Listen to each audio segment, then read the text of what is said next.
আসসালামু আলাইকুম রহমতুল্লাহ। প্রিয় শিক্ষার্থী বন্ধুরা, আশা করি সবাই ভালো আছো। আজকে ক্যাপিটালাইজেশন অ্যান্ড পাঞ্চুয়েশনের এক্সারসাইজ নিয়ে একটি গুরুত্বপূর্ণ ভিডিও নিয়ে উপস্থিত হয়েছি। এই ভিডিওতে আমি দেখাবো তোমাদের পরীক্ষায় যে 3 ধরনের প্রশ্ন এসে থাকে, এই 3 ধরনের প্রশ্নে যে কোনো ধরনের প্রশ্ন আসলেই তোমরা কিভাবে সলভ করতে পারবে এবং পরীক্ষায় ফুল মার্কস তুলতে পারবে। তো ভিডিওটি অত্যন্ত গুরুত্বপূর্ণ হতে চলেছে, অবশ্যই তোমরা ভিডিওটি শেষ পর্যন্ত দেখবে।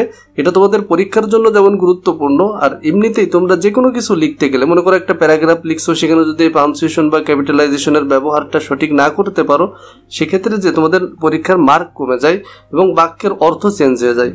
তো এজন্যই পাঞ্চুয়েশন অ্যান্ড ক্যাপিটালাইজেশনটা জানা অত্যন্ত গুরুত্বপূর্ণ। তোমরা যারা এর নিয়মের ভিডিওটি মিস করেছো তারা অবশ্যই ভিডিওটি দেখে নিবে। আমি এখানে আই ট্যাগে এবং ডেসক্রিপশন বক্সে লিঙ্ক দিয়ে রাখছি। তো আসো দেখি তোমাদের কোন কোন ধরনের প্রশ্ন এসে থাকে। সচরাচর সিম্পল প্যাসেজ থাকতে পারে, সাধারণ একটা প্যাসেজ দেওয়া থাকবে যেখানে কিছু ভুল দেওয়া থাকবে অথবা দেওয়া থাকবে না, যাতে কোনো পাঞ্চুয়েশন প্রয়োজন সেখানে দেওয়া নেই, সেগুলো তোমাদের সলভ করতে হবে। ন্যারেশন জাতীয় সব থেকে বেশি আসে পরীক্ষায় এই ন্যারেশন থেকে। ন্যারেশন মানে যেখানে বিভিন্ন ধরনের ইনভার্টেড কমা বা আলাদা স্পিচ থাকে, যে স্পিচগুলোকে আলাদা করতে হয় এবং এটাই অনেকের কাছে জটিল মনে হয়, কিন্তু এটা সহজে কিভাবে সলভ করা যায় সেটা আজকের ভিডিওতে দেখিয়ে দেবো। এবং আরেকটা থাকে ডায়লগ জাতীয়। তো চলো আমরা দেখি যে এই প্রশ্নগুলো কেমন আসে এবং এগুলো আসলে কিভাবে সলভ করতে হয়।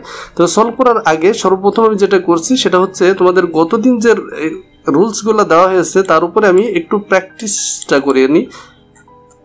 সাধারণ কয়েকটা সেন্টেন্স আকারে আগে আমরা নিয়মগুলো প্র্যাকটিস করে আসি, তারপর পরীক্ষার প্রশ্নটা দেখব। তো এখন দেখো, এই যে আমি কিছু বাক্য লিখছি, এই বাক্যগুলোতে কিছু না কিছু ভুল আছে পাঞ্চুয়েশনের অ্যান্ড ক্যাপিটালাইজেশনের। তো সেই ভুলগুলো তোমাদের আইডেন্টিফাই করতে হবে। যেমন এখানে আমরা জানি যে প্রত্যেকটা বাক্যের প্রথম অক্ষর বড় হাতের হয়, তাহলে এখানে যে এলটা আছে, এলটা কি করতে হবে? অবশ্যই বড় হাতের দিতে হবে, এখানে ছোট হাতের আছে। তাহলে long ago there was a great musician in Greece. তাহলে দেখো, এই যে গ্রিস একটা দেশের নাম, তাহলে দেশের নাম হলেও তার প্রথমে অবশ্যই কি করতে হবে? সেই সব অক্ষরটা বড় হাতে দিতে হবে। এবং বাক্য যেহেতু শেষ হয়ে গেছে, এখানে একটা ফুল স্টপ নেই, তাহলে এখানে একটা ফুল স্টপ দিতে হবে। তাহলে এই বাক্যটা সমাধান হয়ে গেল। তো এভাবে তোমাদের আগে সিম্পল বাক্যগুলোর যে পাঞ্চুয়েশন এবং ক্যাপিটালাইজেশনের ব্যবহারটা সঠিক করা শিখতে হবে। যেমন দেখো, পরের বাক্যটায় প্রথম যে শব্দটা আছে, প্রত্যেকটা বাক্যেরই প্রথম অক্ষর বড় হাতের হয়, তাহলে এখানে হিজের এইচটা কি হবে? বড় হাতের হবে। হিজ নেম ওয়াজ আমির। এই যে আমিরের, যেহেতু আমির একজন ব্যক্তির নাম, প্রপার নাউনের প্রথম অক্ষর কি হয়? বড় হাতের হয়। হাসানও তার নাম, প্রথম অক্ষর বড় হাতের হবে। চৌধুরী নামেরও প্রথম অক্ষর কি হবে? বড় হাতের হবে। এবং যেহেতু বাক্য শেষ হয়ে গেছে, অ্যাসার্টিভ সেন্টেন্স হওয়ার কারণে এরপরে কি দিতে হবে? ফুল স্টপ দিতে হবে। এরপরে দেখি সি নাম্বারে এলাস, এটা হচ্ছে একটা ইন্টারজাকশন শব্দ। তো এমনিতে যে কোনো প্রথম অক্ষর বড় হাতের, এটা অবশ্যই বড় হাতের হবে। আর এলাস যেহেতু ইন্টারজাকশন, সে কারণে এরপরে অবশ্যই কি দিতে হবে? একটা বিস্ময়সূচক চিহ্ন দিতে হবে। আর এরপরে বলা হচ্ছে আই, বাক্যে যেখানেই থাকুক না কেন, যখন আমি বোঝাই, আইটা সর্বদাই কি করতে হয়? বড় হাতের দিতে হয়। আই হ্যাভ আন্ডার্ন, এই যে এখানে এরপরে বাক্যের শেষে কি দিতে হবে? ফুল স্টপ দিতে হবে। এরপরে আসি ডি নাম্বারে, দেখো what a fine bird it is. তো এই বাক্যটা কোন ধরনের বাক্য? এটা হচ্ছে এক্সক্লেমেটরি সেন্টেন্স। তো আমাদের এখানে ভুলগুলা কি আছে? প্রথম শব্দটা অবশ্যই কি হতে হবে? প্রথম যে ওয়ার্ডটা আছে, এই ওয়ার্ডটার প্রথম ডাব্লুটা অবশ্যই বড় হাতের হবে। তাহলে আমরা এখানে ডাব্লুটা বড় হাতের দিয়ে দিই। এবং এরপরে দেখো, এক্সক্লেমেটরি সেন্টেন্সের শেষে অবশ্যই কি থাকবে? বিস্ময়সূচক চিহ্ন থাকবে। তাহলে এই দুইটা এখানে ভুল ছিল। ই নাম্বারটা দেখি, যেহেতু প্রথম শব্দ, এটা অবশ্যই বড় হাতের হবে, একই নিয়ম, সেম নিয়ম থেকে। তাহলে আমরা এটা কি করতে পারি? বড় হাতের করে দিলাম। আর ইউ ডুইং এনিথিং, এটা কোন ধরনের বাক্য? এটা হচ্ছে একটা ইন্টারোগেটিভ সেন্টেন্স। তো ইন্টারোগেটিভ সেন্টেন্স শেষ হলে কি হবে? অবশ্যই জিজ্ঞাসা চিহ্ন দিতে হবে। দেখো এফ নাম্বারে ঢাকা, এটা তো এমনিতে একটা শহরের নাম, যে কোনো জায়গায় বসলে এটা কি হতো? অবশ্যই বড় হাতের দেওয়া লাগতো, আর এটা তো বাক্যের প্রথমে আছে, দিতেই হবে। তো Dhaka stands on the Buriganga. Buriganga কি একটা নদীর নাম? তো যেহেতু বুড়িগঙ্গা নদীর নাম, তাহলে আমরা বুড়িগঙ্গার বিটা অবশ্যই কি করব? বড় হাতের দেব। এবং যেহেতু বাক্য শেষ হয়ে যাচ্ছে, বাক্যের শেষে আমাদের এখানে অ্যাসার্টিভ সেন্টেন্স হওয়ার কারণে একটা ফুল স্টপ দিতে হবে। একইভাবে ইটের আইটা বড় হাতের হবে, কেন হবে? বাক্যের প্রথম অক্ষর। ইট ইজ রবিস বুকস, তাহলে রবি একজন ব্যক্তির নাম। তো যে কোনো ব্যক্তির নামের প্রথম অক্ষর কি করতে হয়? বড় হাতের দিতে হয়। এরপরে বাক্য শেষ হয়ে গেলে অবশ্যই তোমাদেরকে একটা ফুল স্টপ দিয়ে দিতে হবে, এটা অ্যাসার্টিভ সেন্টেন্স। দেখো ইউ হে, আচ্ছা এই যে বাক্যটার দিকে একটু খেয়াল করো, এখানে এইচ নাম্বারে বলা হচ্ছে ইউ, হি অ্যান্ড আই। তুমি দেখো একই ধরনের কোনো পার্টস অফ স্পিচ পর থাকলে যদি দুইয়ের অধিক থাকে তাহলে প্রথম দুইটার ভিতরে কমা দিতে হয় আর শেষের দুইটার মধ্যে কি বসে, অ্যান্ড বসে। এবং ইউটা যেহেতু এই বাক্যের প্রথম অক্ষর, যে কারণে তোমাদেরকে ওয়াইটা অবশ্যই বড় হাতের দিতে হবে। আর আই বাক্যের ভিতরে যেখানেই থাকুক না কেন সেটা অবশ্যই কি করতে হয়, বড় হাতের দিতে হয়। আর বাক্য যেখানে শেষ হয়ে যাচ্ছে সেখানে কি হচ্ছে, ফুল স্টপ। তাহলে বাংলাদেশিস, তো বাংলাদেশ যেহেতু একটা দেশের নাম আর বাক্যের প্রথম অক্ষর অবশ্যই বড় হাতের হবে। আর এর ভিতরে তেমন কোনো সমস্যা নেই, পিপলের পরে অবশ্যই কি দিতে হবে, ফুল স্টপ দিতে হবে। তাহলে এখানে আমরা ফুল স্টপ ব্যবহার করলাম। একইভাবে রবার্ট ব্রুস একজন ব্যক্তির নাম, তাহলে এখানে আরটাও যেমন বড় হাতের হবে, ব্রুসের বিটাও কি হবে, বড় হাতের হবে। তো আমরা বড় হাতের করে দিলাম। Was the king of Scotland, Scotland একটা দেশের নাম, অবশ্যই এসটা বড় হাতের হবে এবং শেষে কি দিয়ে দেবো, ফুল স্টপ দিয়ে দেবো। তাহলে এটা হচ্ছে সাধারণভাবে কোনো সেন্টেন্সে পাংচুয়েশন অ্যান্ড ক্যাপিটালাইজেশন ব্যবহারের নিয়ম। এবার দেখি পরীক্ষায় তোমাদের কেমন আসতে পারে। প্রথমে আমরা একটা সিম্পল প্যাসেজ দেখি।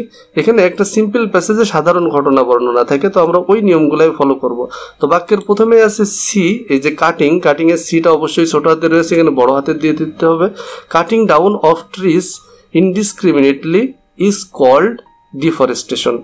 তাহলে এই জায়গাটায় বাক্যটা কি হয়ে গেছে, শেষ হয়ে গেছে। তাহলে শেষ হয়ে যাওয়ার কারণে আমরা ফুল স্টপ দিয়ে দিলাম। এরপরে দেখো, তাহলে ফুল স্টপের পরে বাক্যের প্রথম যে অক্ষরটা, এই অক্ষরটা অবশ্যই বড় হাতে দিতে হবে। To meet up the basic needs, তাহলে ট্রিস আর, তাহলে এখানে ট্রিসটা হচ্ছে সাবজেক্ট। এই যে অংশটা, এই অংশটা হচ্ছে বাক্যের বাড়তি অংশ কমা দ্বারা আলাদা করে দিতে হয়। Trees are being cut in a large scale and thus it causes ecological imbalance. তাহলে এই জায়গাটায় যে বাক্যটা শেষ হয়ে গেছে, অ্যাসার্টিভ সেন্টেন্স হওয়ার কারণে আমরা অবশ্যই ফুল স্টপ ব্যবহার করব।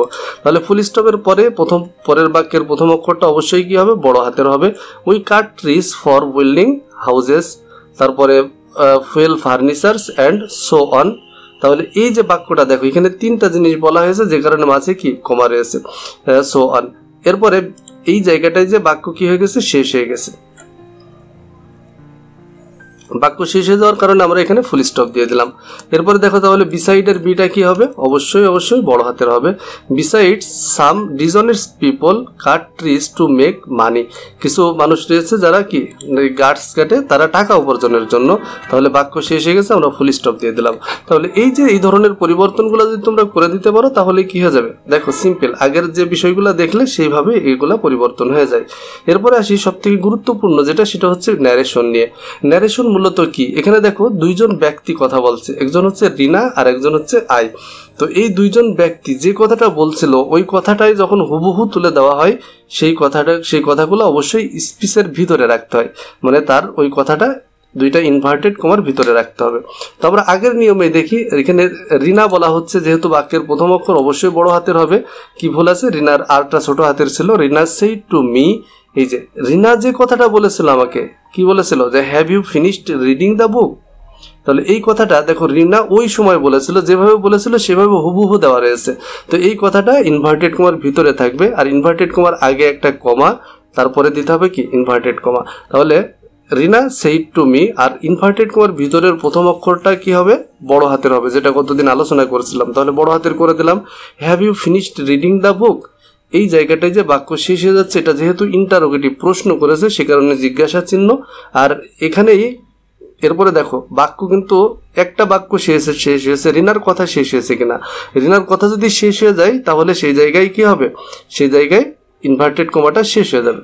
তাহলে এখানে যেহেতু শেষ হয়নি তাহলে এটা চলতেই থাকছে, যে আই গেভ ইউ ইয়েস্টারডে, মানে যেটা কি করছিল, সে গতকাল দিয়েছিল। তাহলে এখানে আইটা অবশ্যই বড় হাতের দিতে হয়, আই গেভ ইউ ইয়েস্টারডে, এই জায়গাটায় যে বাক্যটা শেষ। তাহলে আমরা ফুল স্টপ দিলাম এবং ইনভার্টেড কমা শেষ করে দিলাম। এরপর দেখো ইয়েস, এই যে ইয়েস কথাটা, এটাও নিশ্চয়ই ওর ভিতরের কেউ একজন বলেছে, মানে এটা তো আর সাধারণ গল্প না। তো ওরা যারা আছে তারাই কেউ একজন বলেছে। ইয়েসটা কে বলেছে, এই যে মিকে প্রশ্ন করছিল, এই মি মানে আই বলেছে। তো আই বলার কারণে এটা অবশ্যই ইনভার্টেড কমার ভিতরে থাকবে। এবং ইয়েস এর ওয়াইটা কি করতে হবে, ইয়েস এর ওয়াইটা দিতে হবে বড় হাতের। এরপরে ইয়েস এর পরে একটা কমা। আচ্ছা, ইয়েস আই হ্যাভ, তাহলে আই এখানে ছোট হাতের আছে, এটা ভুল, অবশ্যই বড় হাতের দিতে হবে। আই হ্যাভ, এই পর্যন্ত যে বাক্যটা শেষ, যে ইয়েস আই হ্যাভ, হ্যাঁ আমি পড়েছি। তো এই জায়গাটায় দেখো পরে যেহেতু এই যে ইয়েস আই হ্যাভ এই কথাটা কে বলছে, আই বলছে, আই রিপ্লাইড। তাহলে যে বলছে সে যদি আগে থাকে তাহলে কমাটা আগে বসে, আর পরে থাকলে বাক্য কমা দ্বারা শেষ করে ইনভার্টেড কমা দিতে হবে। এবং আইটা তো বড় হাতের করলাম, আইটা বড় হাতে করার পরে দেখো এখানে আই রিপ্লাইড এই জায়গাটায় যে বাক্যটা শেষ হয়েছে এখানে আমরা কি দিলাম, ফুল স্টপ দিয়ে দিলাম। তাহলে এরপরে দেখো what an interesting book it is, I wish I would borrow the book earlier. তাহলে এই কথাগুলাও কিন্তু কার, এই কথাগুলো হচ্ছে এই যে আই বলছিল আয়েরই কথা। তাহলে সরি, এখানে রিপ্লাইডের পরে ফুল স্টপ দেওয়া যাবে না, কেননা আয়ের কথাটা শেষ হয়নি। এখানে আমরা একটা কমা দিয়ে আবারও ইনভার্টেড কমা শুরু করে দেব। ইনভার্টেড কমার ভিতরে অবশ্যই প্রথম অক্ষরটা কি হবে, বড় হাতের হবে। তাহলে what an interesting book it is, এটা হচ্ছে একটা এক্সক্লেমেটরি সেন্টেন্স, যে কারণে এরপরে অবশ্যই বিস্ময়সূচক চিহ্ন দিতে হবে। তাহলে এরপরে ভুল আছে কোনটা, আই দেখো ছোট হাতের আছে, এটা কখনোই রাখা যাবে না, আইটা বড় হাতের হবে। I wish I would borrow, তাহলে এখানে আইটা কি হবে, আবারও অবশ্যই বড় হাতের হবে। তাহলে আমরা আইটা বড় হাতের দিয়ে দিলাম, I would borrow the book earlier. তাহলে এই আর্লিয়ারের পরে এই পর্যন্ত বাক্যটা শেষ, ফুল স্টপ দিয়ে আমরা ইনভার্টেড কমা দিয়ে দিলাম। তাহলে বন্ধুরা আশা করি তোমরা এই বিষয়টা বুঝতে পারছো যে কিভাবে সমাধান করতে হবে। তোমাদের পরীক্ষায় এই দুই ধরনের প্রশ্ন সব থেকে বেশি থাকে।